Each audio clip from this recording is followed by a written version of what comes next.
জীবনে সফল হতে হলে, জীবনে যখন প্রচুর পরিমাণে ধাক্কা খাবেন, জীবনে যখন প্রচুর পরিমাণে বিশ্বাসে আঘাত পাবেন, জীবনের প্রত্যেকটা মুহূর্তে যদি আপনি সামনে এগোতে চান, যদি আপনি আপনার লাইফে গ্রোথ চান, আপনাকে ফার্স্ট অফ অল জানতে হবে how to become mentally strong. যেই মানুষ, যেই পুরুষ, যেই নারী মেন্টালি স্ট্রং হতে পারে, তাকে হারিয়ে দেওয়ার মতো শক্তি পৃথিবীতে জন্মই নেয় নাই যুবক ভাইরা, ঠিক কিনা বলেন? নাম্বার ওয়ান টিপস, যদি আপনি মেন্টালি শক্তিশালী হতে চান, প্রথমত আপনাকে চ্যালেঞ্জ অ্যাকসেপ্ট করতে ভয় পাওয়া যাবে না। চ্যালেঞ্জকে অলওয়েজ নিজের লাইফের একটা চান্স মনে করবেন, একটা অপরচুনিটি মনে করবেন, একটা সুযোগ মনে করবেন। যেই বান্দা তার লাইফে চ্যালেঞ্জ ফেস করতে ভয় পায় না, তার মতো মেন্টালি স্ট্রং আর কেউ হতে পারে না, ঠিক কিনা বলেন? মাথায় রাখবেন, জীবন যদি সবসময় সহজেই চলতো, তবে আমাদের মেন্টালি স্ট্রংনেসটা আমরা কখনো খুঁজে পেতাম না।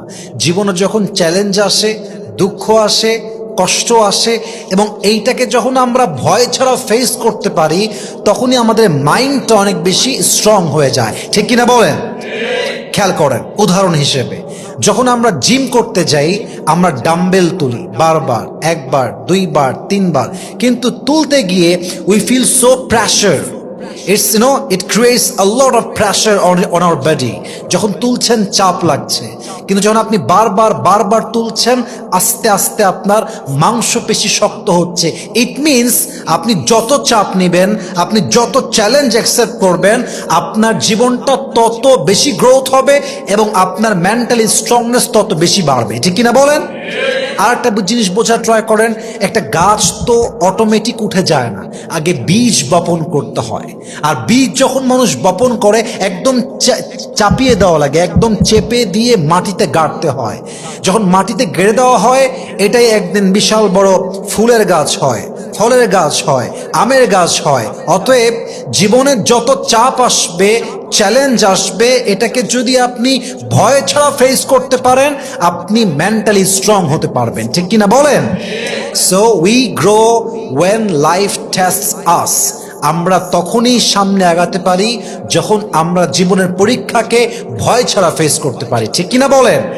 অতএব প্রত্যেকটা চ্যালেঞ্জকে ভয় ছাড়া অ্যাকসেপ্ট করবেন এবং মোকাবেলা করবেন। বলেন সবাই ইনশাআল্লাহ।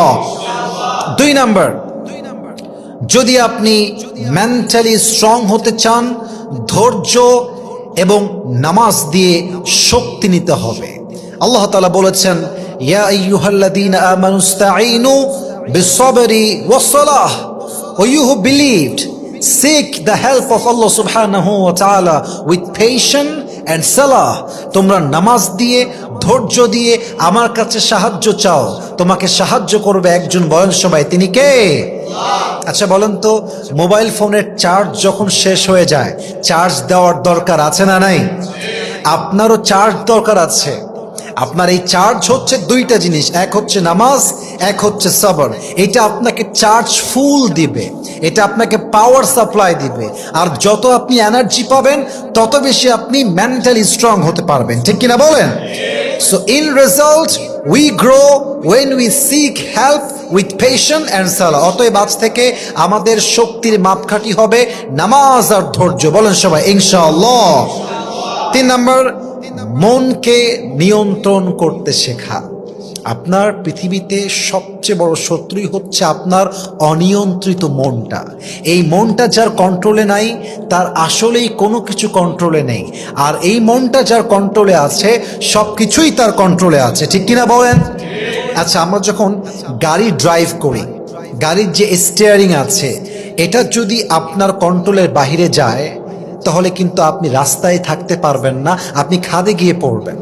তো যখন আপনি গাড়ি ড্রাইভ করবেন, গাড়ির স্টিয়ারিং এর কন্ট্রোল ফুললি আপনার কাছে থাকতে হবে, না হয় কিন্তু আপনি ময়দানে টিকতে পারবেন না, আপনি রাস্তা হারিয়ে ফেলবেন, আপনি ধ্বংস হয়ে যাবেন। ইট মিনস জীবনের লাইফের স্টিয়ারিং হচ্ছে আপনার মনটা। এটা যখন আপনি কন্ট্রোল করবেন, আপনি সঠিক রাস্তায় থাকবেন। এটা যখন আউট অফ কন্ট্রোল হয়ে যাবে, আপনি ধ্বংসত্বের দ্বার প্রান্তে পৌঁছে যাবেন, ঠিক কিনা বলেন? অ্যান্ড এটার জন্য you have to try your best. Allah তাআলা কি বলছেন, জাস্ট একটু বোঝার ট্রাই করেন। আল্লাহ রাব্বুল আলামিন বলছেন, শোনো শোনো, ওয়াল্লাযীনা জাহাদু ফীনা লানাহদিয়ান্নাহুম সুবুলানা, আমার রাস্তায় যারা চেষ্টা করবে, আমাকে পাওয়ার জন্য যারা আপ্রাণ চেষ্টা করবে, তাদেরকে সব কিছু সহজ করে দিবে একজন। বলেন সবাই তিনি কে? So if you try to control your heart, Allah will help you. Allah will open the door. যদি আপনি চেষ্টা করেন নিজের মনকে নিয়ন্ত্রণ করবার জন্য, আপনার মনকে খুলে দিবে একজন। বলেন সবাই তিনি কে? 4 নাম্বার, জীবনে ব্যর্থ হলে ব্যর্থকে ব্যর্থতা হিসেবে নয়, শিক্ষা হিসেবে নেবেন।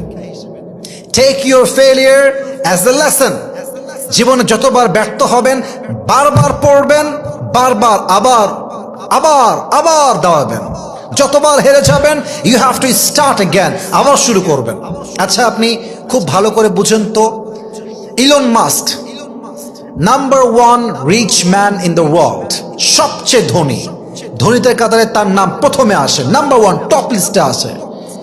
সেই মানুষটা জীবনে কতবার ফেল করেছে, যতবার সে ফেল করেছে, হি স্টার্টেড অ্যাগেন, আবার ফেল, স্টার্টেড অ্যাগেন, আবার ফেল, স্টার্টেড অ্যাগেন।